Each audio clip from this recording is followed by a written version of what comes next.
आंध्र प्रदेश के विश्व प्रसिद्ध तिरुपति मंदिर के प्रसादम पर विवाद बढ़ता ही जा रहा है। मंदिर के प्रसाद में जानवरों की चर्बी और मछली के तेल की मिलावट का मामला सामने आने के बाद साधु संतों में भारी नाराजगी दिखी, जिन्होंने इसे सनातन धर्म के खिलाफ सुनियोजित साजिश करार दिया। बागेश्वर धाम के धीरेन्द्र शास्त्री ने तो दोषियों को फांसी पर चढ़ाने की मांग तक कर डाली। हम तो चाहेंगे कि वहाँ की सरकार सख्त से सख्त कानून बनाकर उन दोषियों को फांसी की सजा देवे। अगर भगवान के प्रसाद में चर्बी का प्रयोग किया गया या मछली के तेल का प्रयोग किया गया, इससे बड़ा वर्तमान में भारत में कोई दूसरा दुर्भाग्य नहीं हो सकता। तो वहीं मशहूर कथावाचक देवकी नंदन ने भी तिरुपति मंदिर के प्रसाद में जानवरों की चर्बी और मछली के तेल मिलाने की खबरों पर नाराजगी जताई। इस सब के पीछे कौन सा है, कौन व्यक्ति है, पहले ये पता करें और फिर इसके अगेंस्ट में इतनी कठोर कार्रवाई हो कि दोबारा किसी का साहस न हो सके। ये मैं भारत सरकार से और सुप्रीम कोर्ट से भी निवेदन करूंगा। आंध्र प्रदेश के तिरुपति मंदिर के लड्डू प्रसादम की पवित्रता को लेकर विवाद तूल पकड़ रहा है। साधु संतों के साथ आम लोगों में भी काफी आक्रोश है और यही वजह रही कि उन्होंने दोषियों पर कड़ी कार्रवाई की मांग की।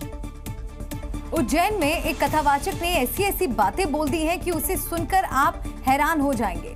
हिंदू राष्ट्र पर जोर देते हुए कथावाचक ने दूसरे धर्म के लोगों को लेकर विवादित भविष्यवाणियां की हैं।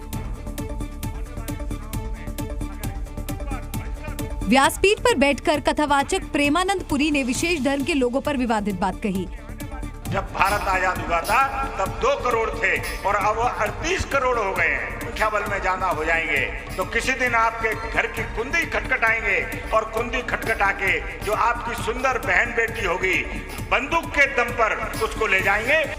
बाबा धाम मंदिर में कथा सुनाते हुए महाराज ने हिंदुओं को उकसाने की कोशिश की और कहा कि अगर भविष्य सुरक्षित करना है तो हिंदू 4 बच्चे पैदा करें। आप 2 होते हैं और बच्चा करते हैं 1, आप घट गए, 2 के 4 होंगे तो बढ़ेंगे। 4 बच्चे पैदा करने की हिदायत देने के साथ निरंजनी अखाड़े के प्रेमानंद पुरी ने हिंदुओं को धिक्कारा भी है। उन्होंने कहा कि अगर समय पर हिंदू नहीं जागे तो भारत में नया पाकिस्तान बन जाएगा। करता हूं मैं इस व्यासपीठ से हिंदुओं को और मैं चेतावनी देता हूं कि अगर इसी तरह रहे तो इस भारत में कई पाकिस्तान बन जाएंगे। ज्यादा बच्चे पैदा करने और धिक्कारने के साथ कथावाचक ने हिंदुओं से अगले चुनाव में ज्यादा से ज्यादा वोट देने की अपील भी की। उनके मुताबिक हिंदुओं की सक्रियता न होने की वजह से ही आधे यूपी, बंगाल और असम में उनकी पसंद की राजनीतिक पार्टी को नुकसान पहुंचा। अयोध्या के राम मंदिर की पहली मंजिल पर भी जल्द ही मूर्तियों को स्थापित किया जाएगा।